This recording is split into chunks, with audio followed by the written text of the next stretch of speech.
Hello everybody, welcome to the Futro Hidden Movie Gems podcast. I'm your host, Ty Christensen. I'm joined with Jordan Christensen. Don't tell him that we... Oh, I forgot the quote.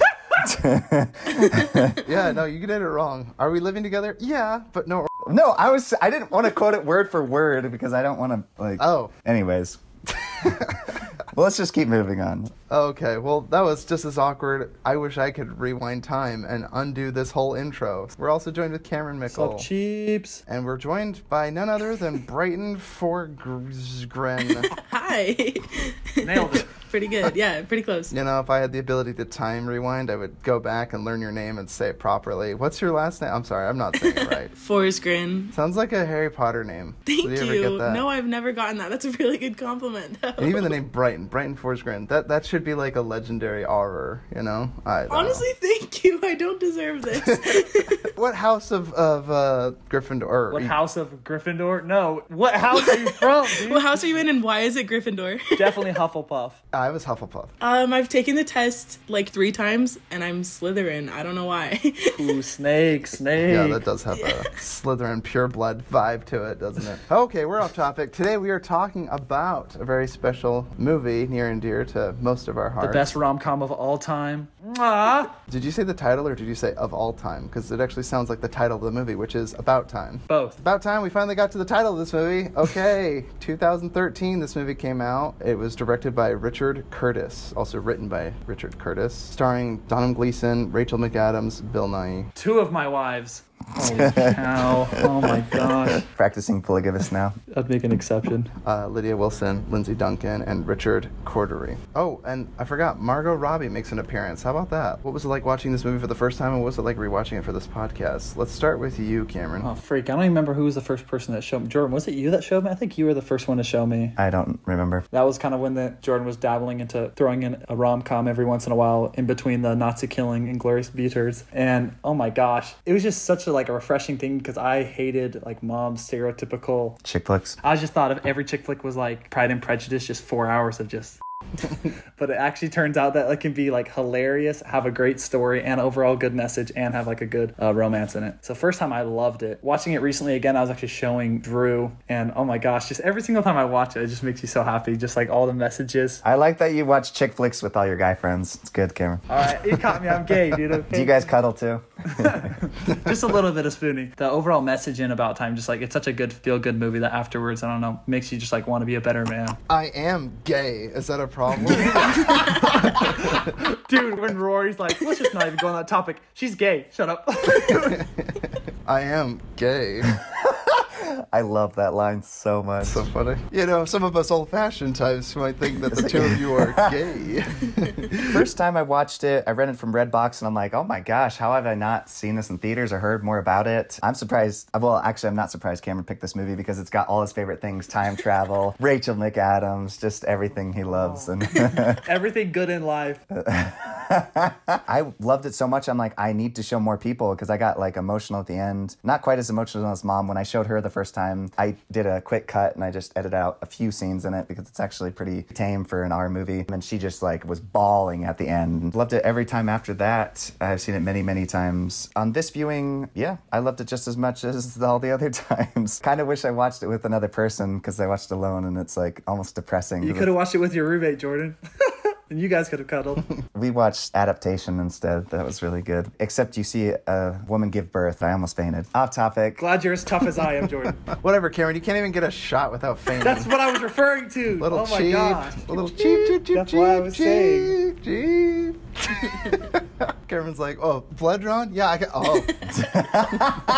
I'm having a seizure. I'm teasing you, Cameron. Not all of us can be as masculine as me, so. Very humble, too. I heard the funniest thing today. Someone was like, oh, don't be sad. There are people in worse conditions than you are. That's like telling someone if they're happy, you're like, don't be happy. Someone has it clearly better than you in the world, right? It makes no sense. I saw this movie a long time ago. Jordan, you probably introduced it to me, or we saw it together. It was one of those movies I'm like, oh, yeah, I just watched The Vow, and I didn't really care for it. Let me break it down for you. Channing Tatum and Rachel McAdams, that's why you're signing up to watch that movie. When you see the photo of the peculiar couple at the end, I'm not saying they're like ugly people. I don't have anything against uggos. I'm just saying like Uggos? if you made a movie, it probably would have drawn in less butts in the seats. They're just like average Joe people. And then they make it like, oh, it's so hard for her to fall back in love with him because she has amnesia. And it's like, no, it's not. When Channing Tatum is your boyfriend, what girl on earth is like, oh, I don't know if I can love him again? Like, that's the stupidest thing I've ever heard. When you see the photo at the end, you're like, oh, that explains a lot. They're real drama because they're both not the most beautiful people. And it's like, it's really hard to fall in love with someone again. I was just exposing ugly people. That was my review of The Vow. We're still talking about time. I really enjoyed this film, partially because it's one of the few, I want to call it a romantic comedy. It's actually just a beautiful film about life. It's actually a sci-fi comedy drama, which is weird. Cameron, like you mentioned, Mom has endless collection of what I consider are the most predictable rom-com movies you could imagine. Hallmark, baby. Like, oh, I bet these two people that don't like each other end up together at the end. I mean, like, it's always the same story. And it's fun. When they add new humor, they have the crazy psychotic friend. All of them have the same archetypal, nothing fancy or new. This movie, I remember thinking, like, holding my breath. I'm, like, dreading what's going to happen to Rachel McAdams and Donald Gleason throughout the entire film. And I'm like, oh, it's not one of those movies. What a relief. This movie is a breath of fresh air. I love this movie. This movie has become a classic staple of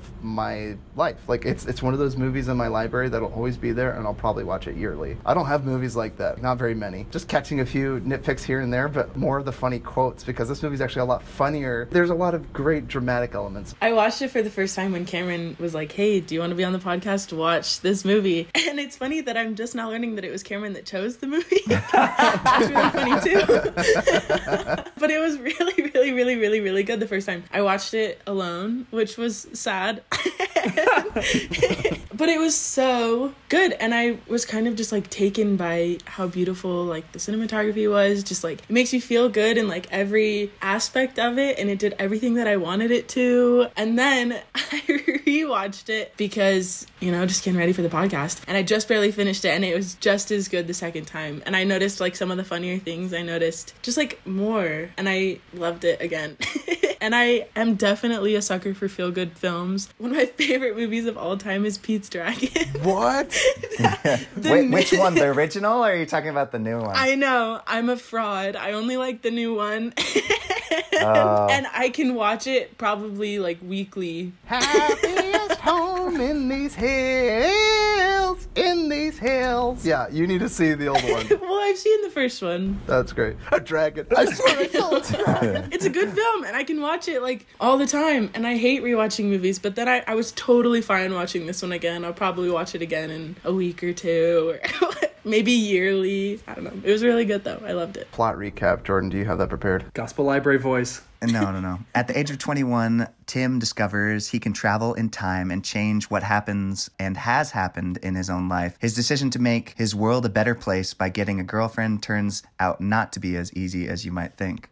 The mothership. Two of our favorite things from this film. Jordan, why don't you start us off? I was going to say the message, but I feel like you guys might dive more into that. Just some of my favorite stuff was the humor and jokes. I don't know if it's just an English thing, but they usually are a bit more sexual in their humor. And it's funny because the first time I watched this with Mom, and then I watched it years later with her, first time I kept getting like this uncomfortable feeling because she wasn't laughing at any of the jokes, and I'm like, oh no, like this is bad. And she's like, I like the ending, not sure about those jokes though. But then I watched it years later with her, and she was laughing hysterically. So I don't know if We've desensitized her. Yeah.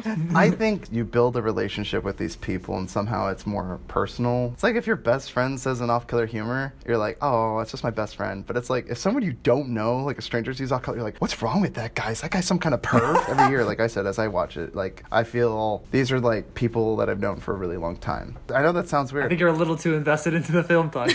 You might say that, yeah. I echo that. My second and third best friend are Tim and Mary.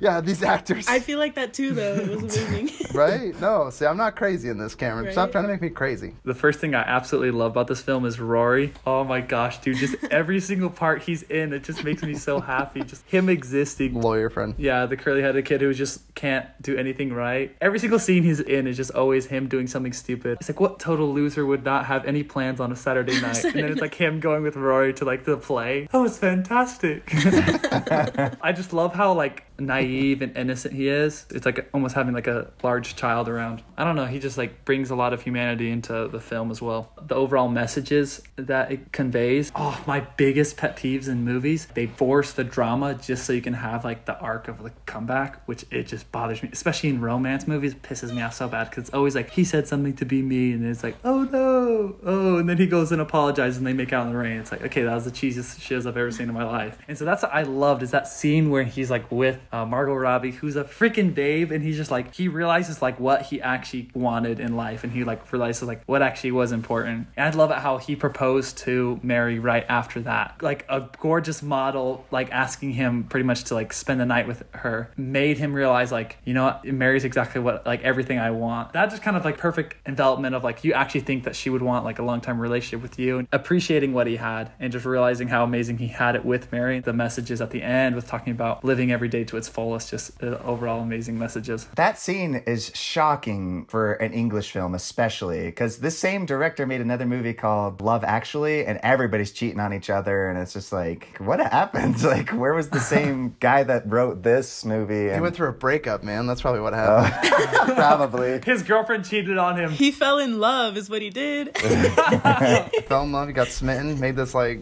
romantic comedy movie. Then he turned into the really depressed playwright, the guy that he lives with. The cynical.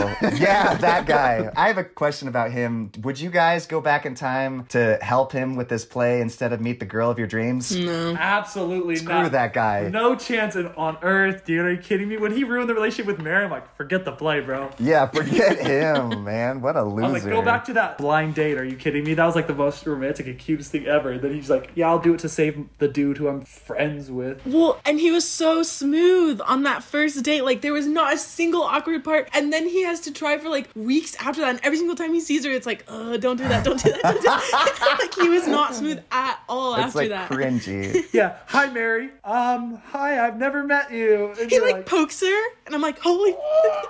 Yes, exactly. It's so painful. I think that's what, honestly, Ty, makes it even better, is because I think it's very reasonable. They tried to make Rachel McAdams nerdy. She's still gorgeous. The male protagonist, Tim, wasn't just like freaking Channing Tatum. It's true. How he was just like some average kind of skinny ginger who just had an amazing personality. And like, that's why he won her over. Straight up, the first time that I saw that it was him, I've only ever seen him in a Black Mirror episode. And I was like, he's... You don't recognize him from Star Wars? He's the general. General Huxley. Well, yes, I know, but the first thing that came to my mind was that Black Mirror episode. Or how about Harry Potter? If you are a Gryffindor, he's a Weasley. He's a Weasley? Well, I know, and he wasn't that good. He's Charlie Weasley. Yeah, that just didn't ring a bell, I guess. He rides in on a griffin or something. I don't think so. I think you're tripping, bro. Yeah, Ty, you're mistaken. Oh, how much do you want to bet? You're gone. Yikes.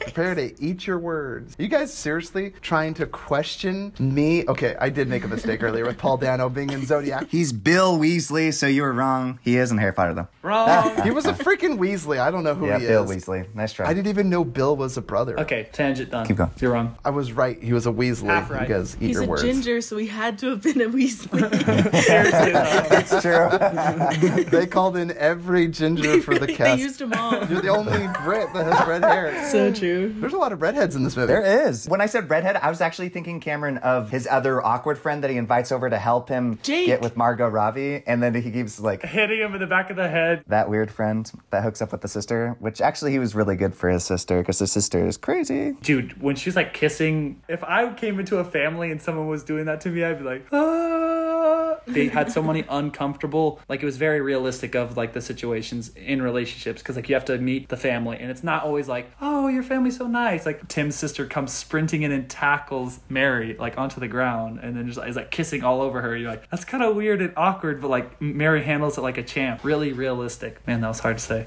Okay, we get it, Cameron. All right, stop gushing over Sorry. Rachel McAdams already. Sorry, Right, I'm I sorry. get it. All right. My first favorite thing is Uncle Desmond. Desi. really... That one scene that like actually ripped my heart out both times that I watched it, when y'all know exactly what I'm talking about, when he's like, at your wedding your father said he loved me, and just like he's so genuine, and it shows you it reminded me of Finding Nemo when Dory remembers the address. Like it was kind of like a similar vibe, because it was like something that stuck out so much to him, and he like remembered it, and then you're like, oh, he like actually is processing and understanding and like comprehending what's happening, and like this is hurting him too, you know what I mean? I just think that was such like a beautiful, like when the mother opens the door and she's like mad because she's like not even interested in life without him, and then Uncle Desmond, then he walks in, they go, it was just really, really well done. I could watch that part like a billion times. I just loved it. And I think my second favorite part, and it wasn't because it was a pleasant feeling, but it was because it was done so well, when he picks up what he thinks is going to be Posey, but then it's a son, even though that's still his kid, I guess. I was just as disappointed as he was. And like you barely have any connection to her at all. Like she doesn't say anything, obviously she's a kid, but like you fall in love with her, and then he picks up his son and you're like, that's not right. And whose baby is that? What? I like found myself agreeing with him going back and making his sister suffer through all of that again, just so that he could have what he loved too, you know? It's like one of the only times that he does a selfish thing, like genuinely selfish, like makes another person suffer with this like gift that he has. But at the same time, it is selfless for his child. And I don't necessarily, sometimes tough love is showing love. I'm not saying maybe that was the right choice, but she did learn from it, because she didn't go back to him. If he didn't let her go through that, then she might have just ran back to her stupid ex. I mean, it's true. And that might have been a thing that I think just them like sitting in the hospital and looking at her, and then like without saying anything, she's like, I need to never go back to him. And she just like says all of these things, and then like her life is cured. That one was kind of weird to me too. I felt like that was a very quick resolution to this whole lifetime of sadness that she's had. But then again, the movie's not about the sister, so I guess like they couldn't have delved too deep into that. Actually, now that I think about it, she wouldn't have gotten the accident. Never mind. So my argument isn't valid, because she would have dated the other guy. Anyways, but she... I think my favorite thing about this film is Bill Nye, The science guy. the father. He is my favorite part of this movie. Doesn't he remind you of Brother Rankin?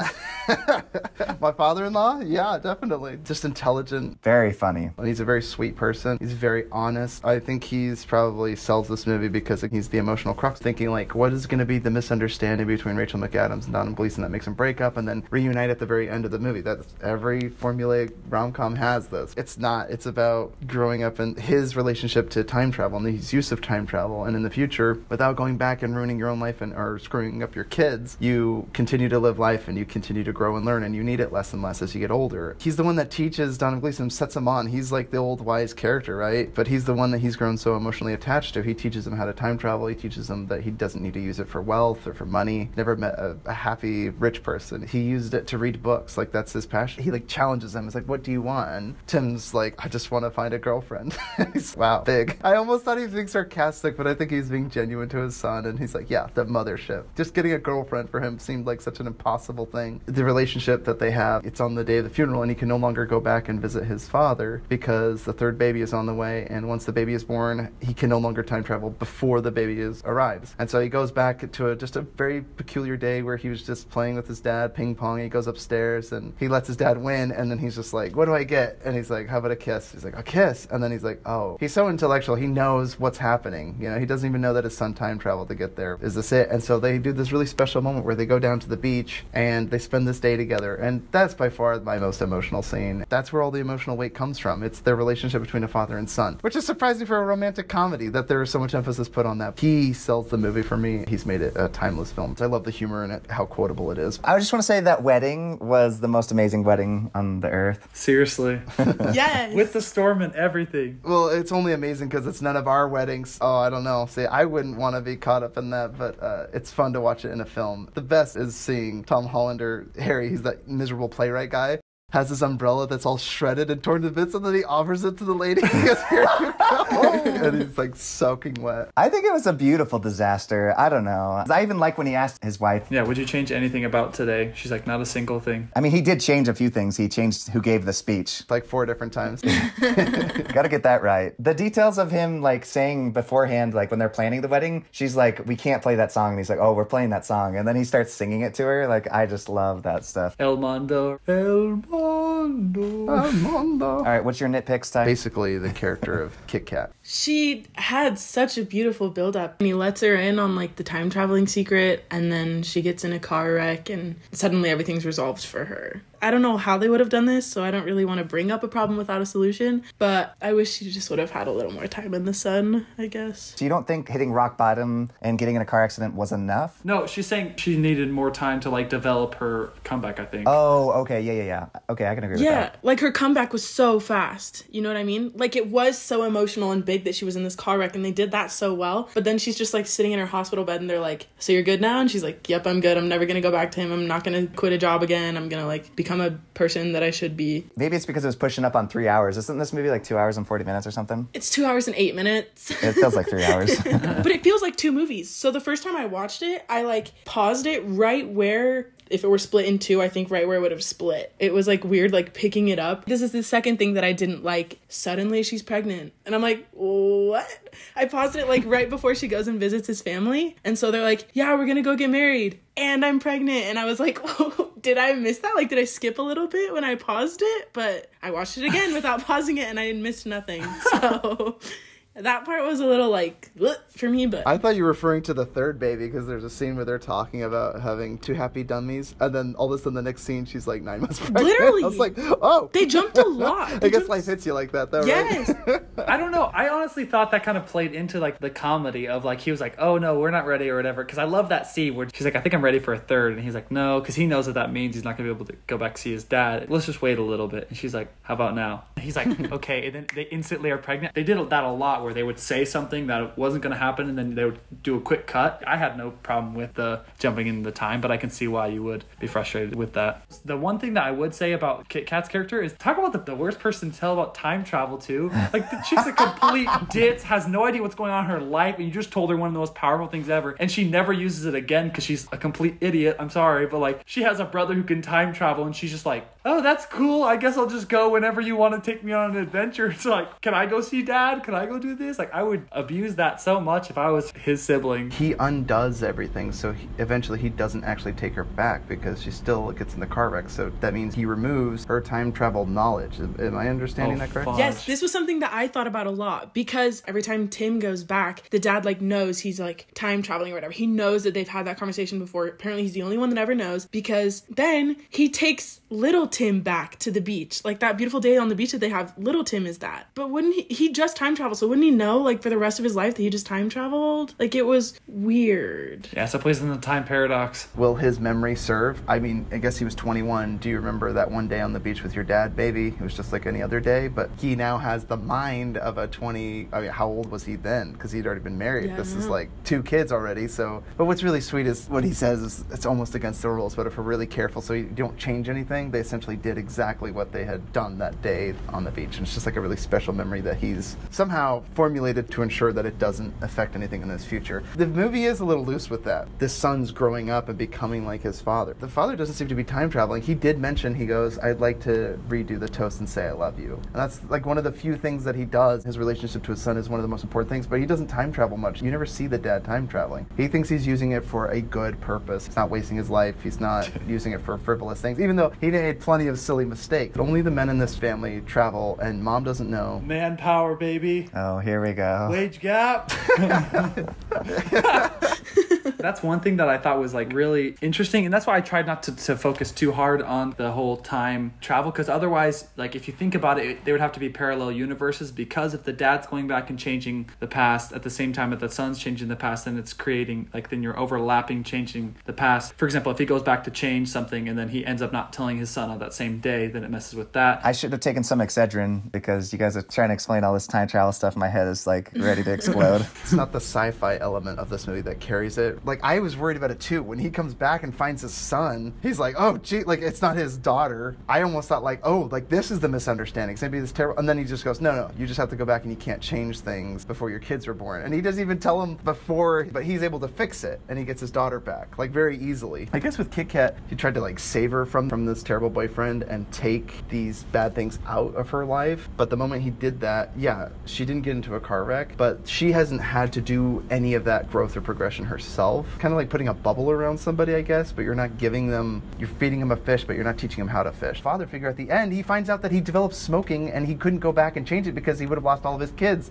So rather than spare his own life, he loves his children. He's not going to go back and undo the mistakes that he did. Your mother would have never dated me if I wasn't such a sexy smoker. For me, that kind of was like a super like gospel parallel. I know it's super randomly preachy, but like Mosiah 24, when it's talking about like lightening their burdens, whatever, he didn't take them away. Because that's kind of what I thought with Kit Kat. If you took away all of the problems in her life, then she would just end up making the same mistake with another dumb boy. I was okay with that like super quick resolution, just because it's like after all of this time of doing the same stupid mistake over and over, she finally kind of just clicked for her, and she was like, oh, maybe I shouldn't be the screw up of the family and I should actually like take accountability. I feel like she was kind of just blaming it like, oh, I'm cursed, I'm that screw up in the family, so that's just what happens. It was her cop out. To your credit though, Brighton, I don't think a lot of people change after 2-3 days in the hospital. You'd be surprised. The hospital in third world changes you, man. It does.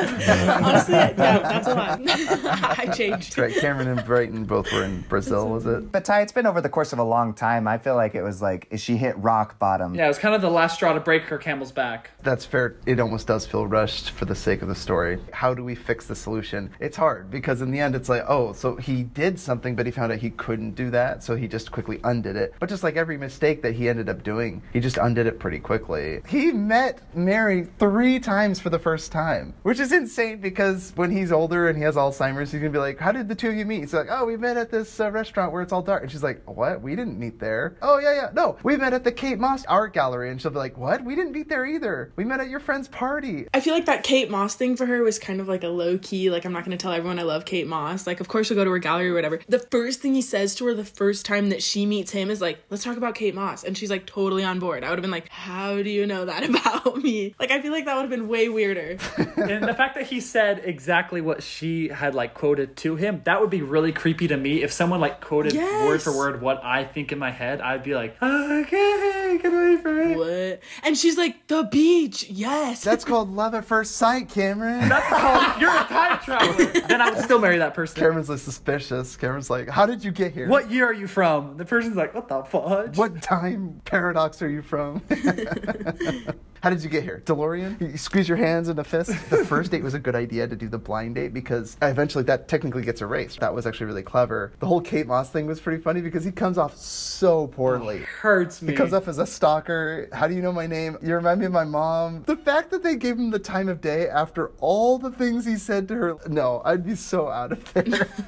Rachel McAdams is much more forgiving than I think any sane person should be. The one thing I did love about the fact that he didn't go back to stop the car crash was that some problems in life have no solutions. There's some things that you just can't change no matter what. Even if you had time travel, you can't fix all the mistakes in his sister's life. So he just had to like find out a way to help her progress. You can't change the past, so you have to do what you can do right now in the present to change your future. That's kind of what I took it as the message. It's a problem so deeply rooted that you would have to like burn the whole tree. He just like, okay, we're gonna start over. This is what you kind of need to figure out. Create the correct course instead of just being like, well, we'll just chop off that branch. Sometimes you also have to like draw a point where how much you can help someone before it affects you and your family. And you have to put you and your children's needs first. It's like a really hard balance to find. He's trying to juggle all this. He fixed a lot of stuff that kind of didn't matter. Like he went back like 4 times with Margot Robbie or whatever, but like it ended up not changing a single thing. But anything that he did go back and change and it like altered a lot, he went back and undid it. And so I think at the end, like when he's like, I don't even do much time traveling anymore, and the dad literally just went back to like say I love you at his son's wedding or like to read books. A point of it was to take something as whimsical and like kind of impossible as time travel and be like, even if you had that, you still wouldn't want to change anything about your life. That's kind of what I got. Every single chance in the whole world to change everything, you still wouldn't, because the way life pans out itself is the way it's supposed to be. Perfectly said. Thank you. All of the kind of like the awkwardness and the bad mistakes, all of it kind of made it into why his life was perfect. Margot Robbie, in my opinion, represented like the perfect timeline because she was like, didn't have any baggage and the perfect idea. No, I'm happy with how it's worked out and I'm satisfied with the imperfection because that's what reality is. Wait, so you think Margot Robbie represents perfection, Cameron, and not Rachel McAdams? So, I mean, how many girls are you pining for right now? Margot Robbie or Rachel McAdams? I'm saying Rachel McAdams is real, and that's why she's my wife, dude. Are you kidding me?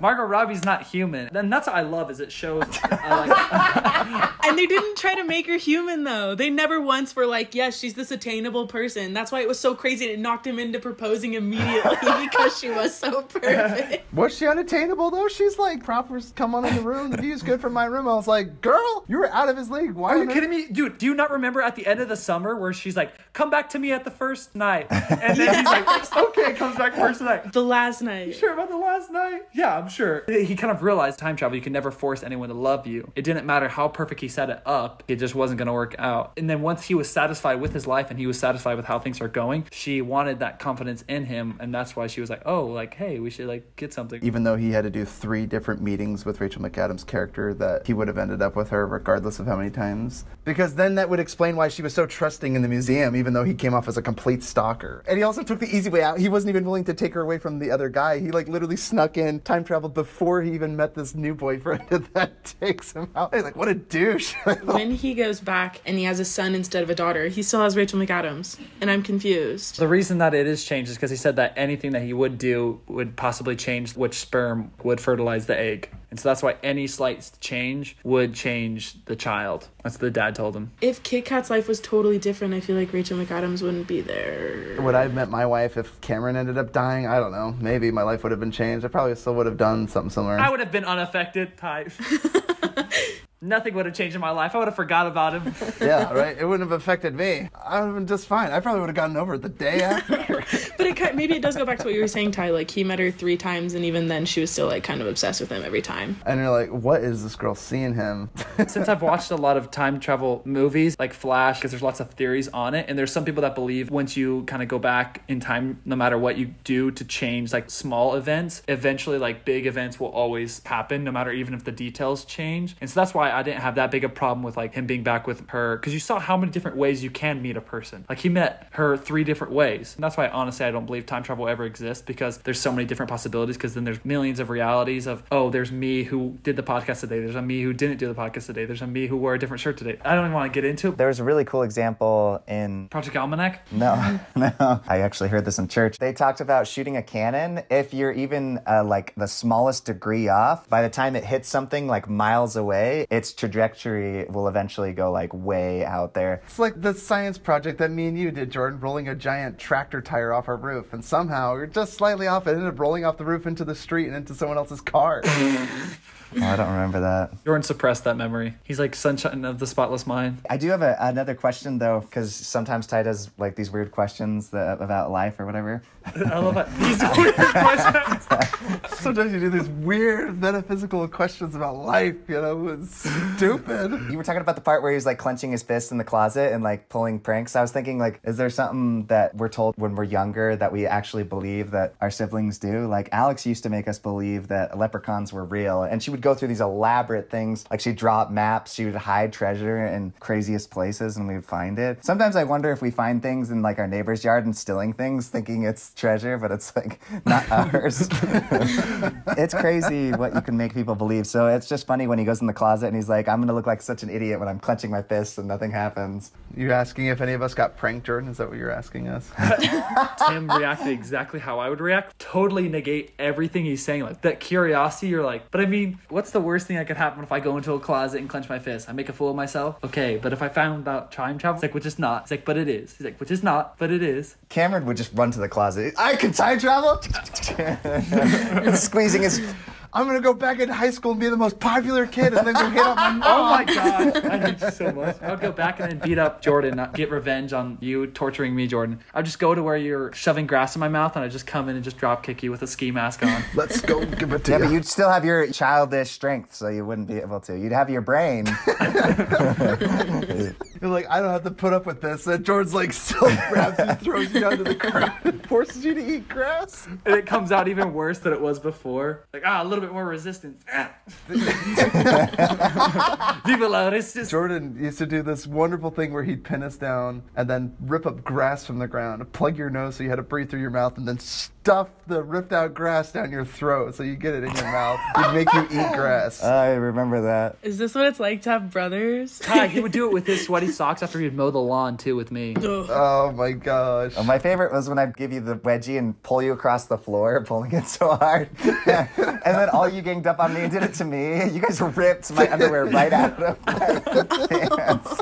I remember that. It was all three of us dragging you across the floor. I was screaming across the floor. Yeah, you guys were dragging me. And I remember Mom and Dad just did not care. They were like, yeah, it serves you right. And we were like, ah! Jordan is a little child with a stick, and he's poking the lion in the lion cage, and he's getting too close between the bars, and the lion just comes out occasionally and swipes through the bars and gets you a few times, gives you a few stripes. Like when you bit me on my back so hard you made it bleed. Yeah, it happens. Or when you cracked one of his ribs. Okay, so wait, you should probably clarify. We were in a kiddie pool, and you were drowning me. Out of retaliation and fear for my life, I wrapped onto you, and I bit your back to get me out of the water. Took out a nice little chunk. I like how this has turned into how we would have gone back and tried to survive childhood a little bit better. We would have used it for meaningful purposes. See, you guys told me I said this movie's very personal, you know? Like, I feel like I know these actors. This movie is very nostalgic, because everyone's gone through moments like these in life that you wish you could go back and do over. But sometimes you're like, no, you just need to cling to the moments that you have, the relationships that you have. Work hard at the relationships you have, and that's what this movie's conveying. In the end, you're not going back to time travel anymore, because as you get older, you may have regrets, but you've learned from them, and you no longer need to go back and fix the little nitty-gritty. Because the very first thing he does is go back and kiss a girl, and we never see that girl again at the New Year's Eve party. When they count down to midnight, he kisses her, and she says thanks, and that's it. Oh, that handshake hurts my soul, dude. Watching that, he's like, Happy New Year. I was like, ah. Who was chickened out of a kiss that close? They were going in It for was it, and then he so like close. throws out a hand. Oh, that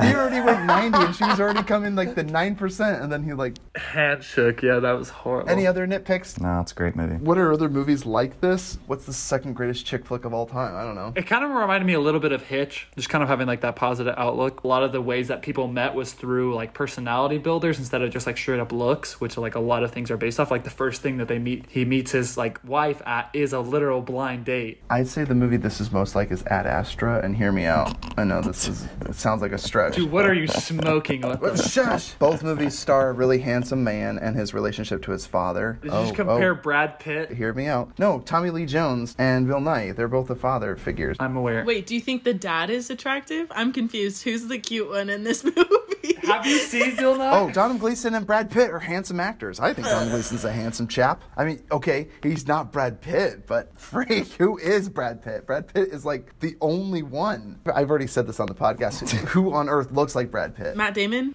No, wait, do you think Matt Damon is more handsome than Brad Pitt? I'm actually curious about this.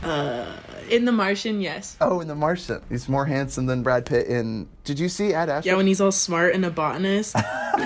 Let me finish what movie this is like. I don't know why you guys cut me off. Both movies are fundamentally about a father and a son relationship. Secondly, they're both sci-fi films. Time travel, you don't need it anymore. You need to hold on to the relationships you have. The Ad Astra, it was about finding the answer out there, because this can't be all that we have. And guess what? It is. It's all about your relationship. And both movies are about this. I could literally do a whole video essay about how this movie is a lot like Ad Astra. And they both start with A. Conspiracy. They both start with A. Dude, mind blown.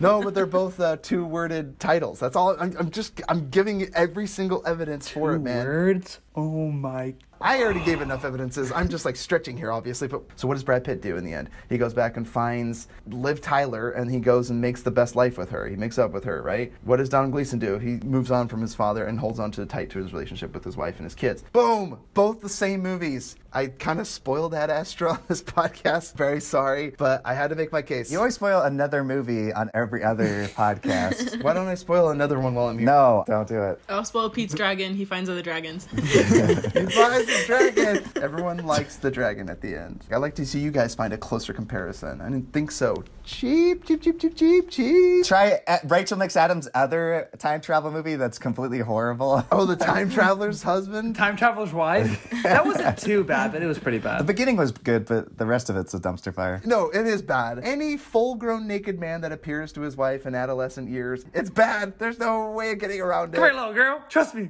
And I'll be hiding in the bushes. Give me some gloves. If I had time travel, I would go and find my wife when she was prepubescent and be like, hey, look at me. I'm a naked. I'm going to be your husband. It's so wrong. I don't like it. I was so uncomfortable at how many times I needed to show his butt. I'm like, I get it. Every single time he time travels, he's naked. You don't need to show his butt every freaking time. I get it. Was that Eric Bana, the actor that played that? I don't know. I thought it was kind of funny how she was like hooking up with younger him and he was like thinking he was cheating. I'm like, you're literally cheating on yourself with yourself, bro. This situation's too trippy. I'm like, just don't think about it. And so she'd have memories of that? I see, I don't understand that one, but because it follows a linear timeline. We're not even going to get on that. Shh. No, we're not even going to worry about it. Hey, is this like Benjamin Button? I don't know. I've never seen that movie, but I just know that Brad Pitt, girl's younger. Me and Jordan watched that together. I like Benjamin Button. Benjamin Button's good. Brad Pitt. Wow. I'd like a little praise. I think I found the most amazing movie that's like this. There's nothing like it. That's why I What? highly recommend people watch this movie at least once, because this movie is kind of its own thing. It had the same energy as Man Up. Positive, funny, awkward moments, just perfectly well meshed like rom-com. Yeah, I would argue this is a lot more like Man Up than it is Ad Astra. But I would say I gave it... space, and they both start with A. Because they're different genres. It's sci-fi action and thriller as opposed to sci-fi action romantic comedy. Yes, okay, we get Just saying. it.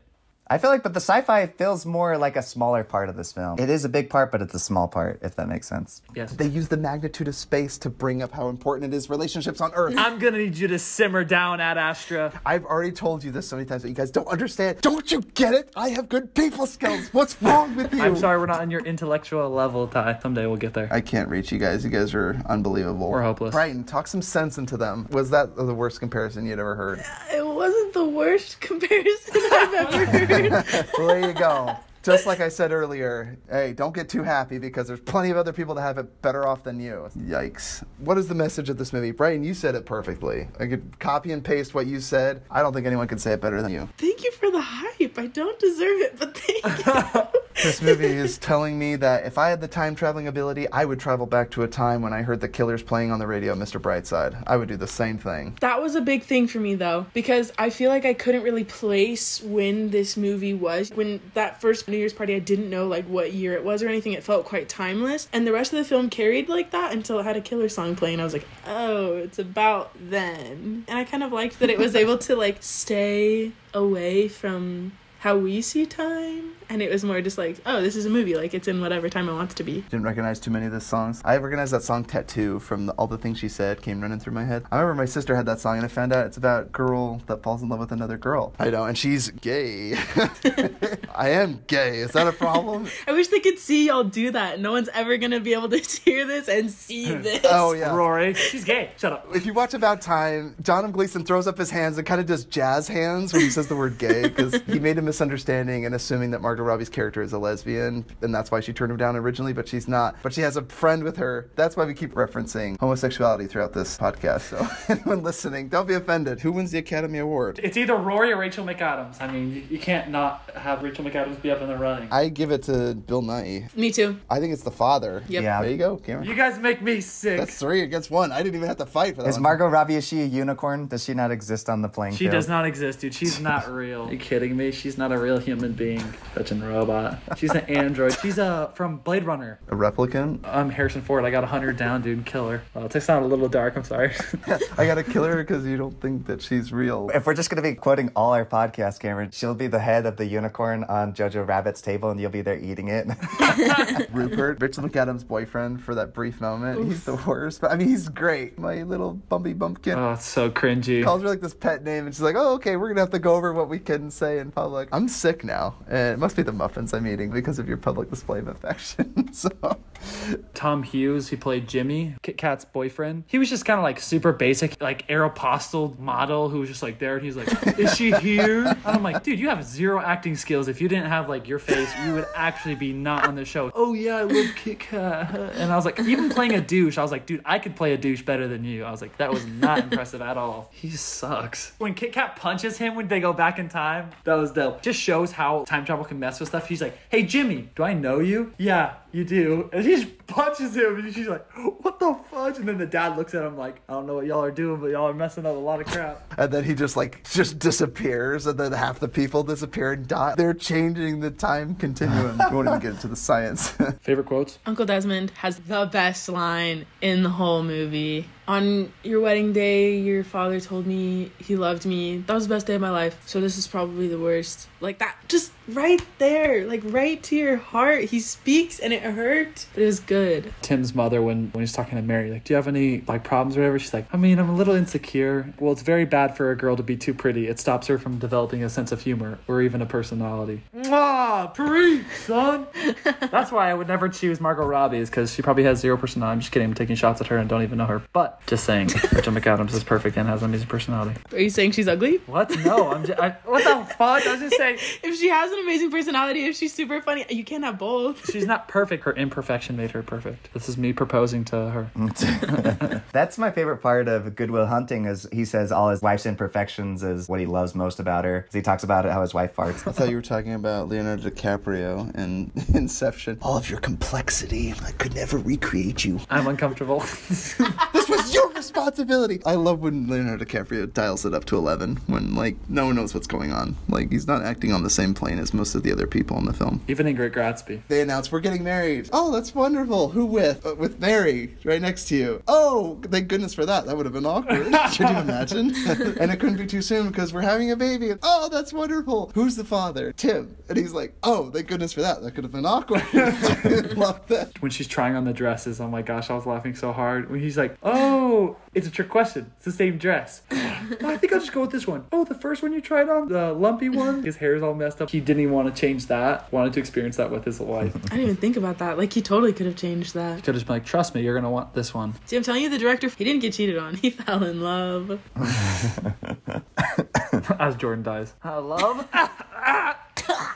Bill Nye, they're playing ping pong. Greatest record ever by an Italian who ever looked like he had a dead badger on his head. Movie games. Build the perfect movie. So how this is played is you take two movies' Rotten Tomato scores and try to equal as close to 100% critics rating without going over. Romantic comedies. Pride and Prejudice and Zombies? Heck yeah, baby. Show me the money. Probably like 17 or 18%. I'm calling it. That's my gut feeling. I'll just do a 5-year engagement. I'm probably going way too high right now. Gosh dang it. I should have started with a bad one. Gonna bust. It's probably like 92. Dude, I can watch almost like any rom-com with Sandra Bullock. Not gonna lie. She kind of saves any rom-com. It has J-Lo in it. It's a bad rom-com. Made in Manhattan. Duh, it's The Wedding Planner. With Matthew McConaughey. All right. I think he's such an overrated actor. I'm sorry. I like him now. I think he was at first. I feel like he never actually played a character. He would just play Matthew McConaughey. Facts. Cameron, you did Pride and Prejudice and Zombies, 45%. What the? Brighton did Wedding Planner, 16%. Yes. Jordan did 5-Year Engagement, 63%. Oh, that's way lower than I thought. Crap. I chose Win a Date with Ted Hamilton, 54%. You guys are watching two quality of movies. 16% on Rotten Tomatoes is sad. 60. Yeah, it's going to be hard. That's easy, though. There's lots of good chick flicks. Oh, I know. I got one. Don't even worry. Failure to Launch. I was thinking of a bad Matthew McConaughey chick flick. And maybe it's because I'm overestimating this film, but I love it so much. I'm going to go with Crazy Stupid Love. No, it actually has a high percentage, I think. Does it have 84%? We'll see. Okay, dude, I'm going to kind of risk it. Along Came Polly. I think you're gonna bust, Cameron, but that's okay. I just can't stop thinking about that dance scene Jordan in Along Came Polly, that Mexican salsa. I see you up all up on my girl. What do you think you're doing? Oh, no. I think there's a misunderstanding. Cameron, speaking of mom's cases, this is like one that she makes you watch, like Every Child Return to Me, David Duchovny. I just watched the YouTube video on everything great about Baby Driver. That's what Jordan needs in his life. He just needs a Polly. You just gotta go to the salsa dances. Is that what I need? Cameron, you did Pride, Prejudice, and Zombies, 45%. Along Came Polly, 29%. What? Got a total of 74%. What? Wow. Don't attack me. I just say the ratings, guys. Don't shoot the messenger. Brighton, you did Wedding Planner, 16%. Crazy Stupid Love, 79%. Oh my gosh. You scored a total of 95%. Oh my god. That's so Cheater. cool. I'm so good at this. Jordan, you did 5-Year Engagement, 63%. Failure to Launch, 12%. Not good. 75%, Jordan. I did Win a Date with Tad Hamilton, 54%. Return to Me, 62%. I busted. Bye-bye. Bust. Return to Me. Wow. I remember it being like, okay. I mean, it's really sweet. Jordan got 75. Cameron got 74. My watch. Oh, Chip. I busted, so I technically got last place. Everyone stayed under, but nice work, Brighton. You know your chick flicks. Yes. I mean, what can I say? Brighton putting us to shame. I love a good rom-com. It's that woman power coming in. Unfair advantage. Thank you. Thank you. Guess which movie character? Should I go first, Ty? Why don't you go first, Cameron? Okay, I'm gonna mute. Oh, no. Sorry, you're all going to do it. He can't hear you. Cameron, we're all doing it. Jordan, why don't you start? Cameron doesn't understand what's going on. Chip. Is it a man? Yes. Are they in a movie? I mean, a TV show. Don't make fun of me. Is it a movie? I hate you.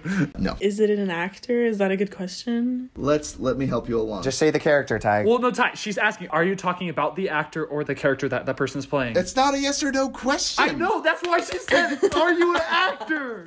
I did not mean to put everyone against each other. Brian, you are just fine. Cameron and Jordan are blowing their lid. Here's Cameron. Let me mute the podcast. I think I know how this game is played. Wait at me when you're ready to go. We're ready, Cameron. I wave and you're like, are you ready? You come back on. Cameron, let me finish explaining the freaking rules before you mute your mic. No, she asked a perfect question and then you just like had autism for a second. No. Continue. Irrelevant. Okay. Is he black? No. Is he white? Yes. Is he over the age of 30? Yes. Is it an action movie? Yes. Is it a superhero? No. Is he married? No. Is it John Wick? No. Is it an animated character? No. Do people know I'm so good at this.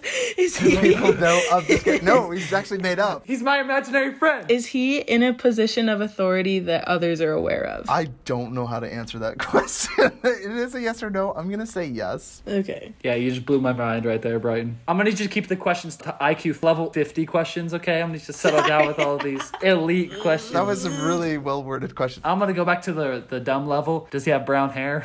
Yes. Does he fight other people? Yes. Nice. Is it John McClane from Die Hard? No. Duh. Is this character played by Nicolas Cage? No. Oh, fudge, dude. Matt Damon? No. Bruce Willis? No. Dude, I've been watching too many Brooklyn Nine-Nine and all I can think of is freaking Live Free Die Hard. Did this movie come out in the last 5 years? No. Is it Mel Gibson's character from A Lethal Weapon? No. Dang it. Is this character the protagonist in his film? Yes. Does this character have a love interest? Yes. Is the character's love interest played by a famous actor? Not as famous as the male. Is this character played by Harrison Ford? Yes. Is it Blade Runner? No. Fudge! Yeah, you skipped me, nerd. I helped you out, Chip. Yeah, that's okay, because I would have guessed Blade Runner too, but... Yeah, fetch and screw you, Chip. Is it Indiana Jones? It is Indiana Jones. You did nothing. I was all... Brighton gave that to you, though. Thank you. Again, praise I don't deserve, but thank you.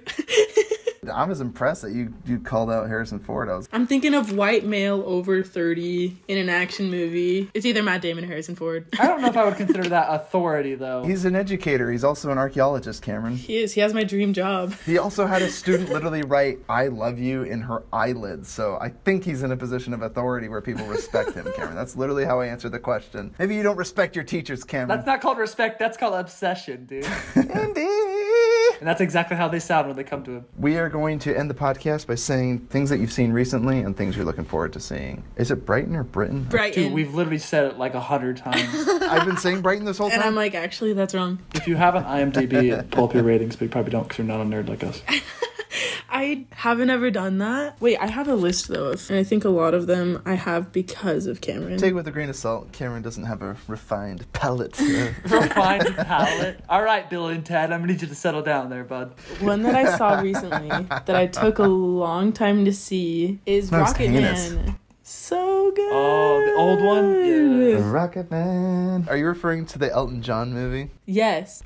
You guys all thought she was talking about the Walt Disney Mission to Mars rocket Man from Kingsman. Wait, Cameron, you recommended that movie to her? No, that one was one that he didn't. It's like the Bohemian Rhapsody of Elton John's life. Yes, and I haven't seen Bohemian Rhapsody yet, and I know that I should. Bohemian Rhapsody's good. That one I I recommend. thought you were talking about the trip to Mars. That thing is a masterpiece. No. I figured when she said I finally got around to seeing it, I was like, I'm pretty sure she's not talking about I got that. it. You solved it? No, I just got a kernel that's been stuck in my tooth for a month. I thought it was really good. I like that we're making, during my excursion in Brazil, a lot of movies came out that were like pretty much documentaries about like musicians, which I think are really, really, really cool. Like Yesterday and Rocket Man, Bohemian Rhapsody. I think we should continue on that. I don't know who else needs a movie, but another band, another singer needs a movie and I want to watch it. Earth, Wind, and Fire. Earth, Wind, and Fire. It could be Prince. I'll Sleep When I Die is a good documentary on Netflix. It's about Steve Aoki. Oh. I'm gonna need you to settle down. It's Brighton's turn. Oh, a really good reenactment is The Polka King, and that's about a singer, and that's amazing. Polka King? That is really good. Starring Jack Black. Con artist, baby. I'll have to watch that. Have y'all seen Love and Mercy? It was the one about the Beach Boys. Absolutely amazing. Yes, I just recommended it on this podcast last week. Yes! I love that movie So with John good. Cusack and Paul Dano. Jordan Cameron, you guys got to see that one. Paul Giamatti plays one of the best villains of all time. What's his name? Ed something. I can't remember his name. Stu. Bruce. Brian Williams. Or Wilson? Dano. Dang, we suck. Did we actually watch the movie? I know, we just watched it. Have you seen Straight Outta Compton, Ty? That's another good based on singers' lives. It's really good. Is it Ice Cube's son doing Ice Cube? Yeah, I do want to watch that What one. about Friday? I would recommend this as Spinal Tap and A Mighty Wind. Those are two excellent films directed by the same guys that did that dog show movie I recommended and Waiting for Guffman, Clinton's favorite movie. Movies like The Office before The Office was a thing. Like, that's the brand of humor. It's very awkward. It's very silly. It's very subtle. It's more like Schitt's Creek. It's like even got the same actors. Eugene Levy, he's great. And Catherine O'Hare. Swiss Army Man, I guess. We gotta watch that. Coming out pretty soon here. It probably came out last week if you're listening to this episode. Excellent movie, if I do say so myself. Amazing. I started that TV show called Oz. It's HBO's like first movie, and it's like, I get they're trying to like stand out from everybody else, and it's like super raunchy and just crazy, but it's about prison. Like the very beginning of the episode, a guy gets shanked in prison. It's his first day there, and he's like, ah! Like, it's pretty funny. Oh, and his cellmate is the guy from Whiplash. And so I see why they have him, the guy that's like slapping him. J.K. Simmons. When you first meet him, he like seems like a nice guy, but he's actually just crazy. He's like really scary in prison. Oh man, watch Whiplash. You can see how scary J.K. Simmons. That's what I'm I always thought he saying. was scary and intimidating as Jonah Jameson in Spider-Man. But after watching this, Ty, I'm like, I see why they gave him that role in Whiplash, because he's a freaky dude. Dude, I don't know if it's just bald men in general that like make me intimidated, like disciplined, like dad or stepdad. You mean you're scared of dad? What? Yeah, you know, got some dad issues. Ty, not all bald people are intimidating. Think of Paul Scheer. Yeah, definitely not intimidating. Is that the Never Nude? No. Oh, him too. With a gap tooth mixed into the bald hair. Yeah. Yeah, Tobias Fugate. Not intimidating. Oh, David Cross. Yeah. Oh my gosh, there's a fire sale. I freaking hour love test? David Cross. I've quoted that like already on this podcast. Many times. Yeah, it's a good one. And I started Wolf Creek, the TV show, which is pretty good. Oh, I also started another TV show called YOLO. And it's the same company that made Super Jail. And it's just like this crazy, crazy animation. Are you saying Super Jail or Gel? I can't hear what you're saying. No, Super Jail. Jail. That's a Utah accent. Yeah, I can't understand what you're saying. Jail. Jail. Jail. Whatever that Wisconsin accent, I'd like a try. You'd like to try what? It's a tray. A bag. A try. Bake the bagel in a bake. You want a bag of bagels? Of bagels? Dude, Wisconsin, man. Welcome home. Freaking Canadian influence. Get some bratwurst and put them in a bake. Oh, don't you know? Oh, I love. I love. Settle down, Fargo. Yeah, we don't really sound all like that. Dude, I have a problem in the past like week and a half. I think I'm on season 6 of Brooklyn Nine-Nine. Dude, I freaking love Jake and Amy. They are like my dream. I relate so much to Jake, and I just need an Amy in my life. Did you not just like make fun of me earlier for about time saying I have a personal relationship to the two? And you're like, I love the relationship more than I love my own life. I was messing with you, but literally, like, it just makes me so happy, and I just love like the character development of everybody. I've kind of stopped watching Community just for a little bit, just because like Community's just kind of a little bit more cynical, kind of like Rick and Morty. I just love kind of like the positive vibe from Brooklyn Nine-Nine. After I watch it, I just like feel so happy, and I just got to Jake and Amy's, spoiler alert, wedding. Oh, freak yeah, it was amazing, dude. And I just watched their honeymoon too. I just love all the characters in it. Whoa, this got really weird. Charles Boyle reminds me so much of Jordan. Oh, Jordan, I love you so much. Jake and Charles are just you and me, Jordan. Oh, I just stepped on my muffin. Oh, I just hit my head and I stepped on my muffin. It's like, Jake, your body is rocking. Whoa. Simmer down, Charles. He's like, no, keep it coming. He's like, your skin looks like a baby. You are perfect. And that's pretty much all I've been doing with my time for the past like 2 weeks. And I had my last day at work today. Done for the summer. Yes. Cool. Still need to see Richard Jewell. It's like on my list. It's like gonna perpetually be there until I can finally see Oh, it. Ty, what the heck, man? Watch it. I've been watching more of Mr. Robot, which is fun. I think I mentioned I watched The Old Guard on here. I've been watching a lot of kids movies. I can't think of a single other than About Time. That's pretty much all I've seen. So gotta get with it. I gotta watch some movies. I did watch Adaptation with my roommate, Ty. If you do decide to watch Adaptation, make sure you watch Being John Malkovich first, because they actually like play off of each other. It's a story about making John Malkovich. It's like a story within a story. I don't know. My mind just exploded. It's so good. Charlie Kaufman, I cannot wait for his next movie, because you know who's acting in it? The dude from The Hunt and also Spider-Man, Tom Holland or If whatever. Jake Gyllenhaal's not in it, I'm not interested. I've seen a little bit of Brooklyn Nine-Nine. I haven't seen Community yet. Look at me with that. I've seen it a little bit. Hey everybody, thanks for tuning in. Write in your emails, futromovies@gmail.com. Don't forget to like, share, and subscribe. I don't know if you do that for podcasts. Do the thing. I hear that all the time. I watch a lot of YouTube, so that's what I hear. Just leave us a good review. And if you don't like us, don't leave a review, because you can't say anything nice. Don't say anything at all. Word. Primary? What is that? Fascism over Yeah, here. it's Thumper, man, from Bambi. I've been watching a lot of kids' movies, as I said. Be good. Be nice. Not just once or twice. Be warm and kind to the folks you find, keeping nice stuff on your Oh mind. my gosh. Holy. Amen. That is a lesson from my school bus. It's a battery-powered school bus toy that my daughter plays with. So I don't remember what song I was listening to this week, but it said that your friends are the family that you choose. And I was just like, mind blown, dude. I was like, holy fuck. It just like exploded my brain. So what is family? Friends that you don't choose? Boo, boo, Ty, boo, boo. Cobra Kai. The trail off? No, how do you say it? Spinoff. The trail up. Don't make fun of me. The spin-off of the original Karate Kid. They even got the same actors. Is it a spin-off? The Tales Years Later, yeah. But isn't a spin-off like when you take people that aren't part of it? Like, Kit Kat. Kit Kat, we could do a spin-off series about her. There you Give go. the woman a movie. She needs Or a it. TV series. Yes. yeah, Cameron, so you were wrong. Can we just admit it on the podcast openly? That Don't you do were it, Cameron. wrong? Don't do it. It'll be forever recorded. I'm too young for this. I can neither confirm nor deny. You were wrong! Okay, we're gonna end the podcast now.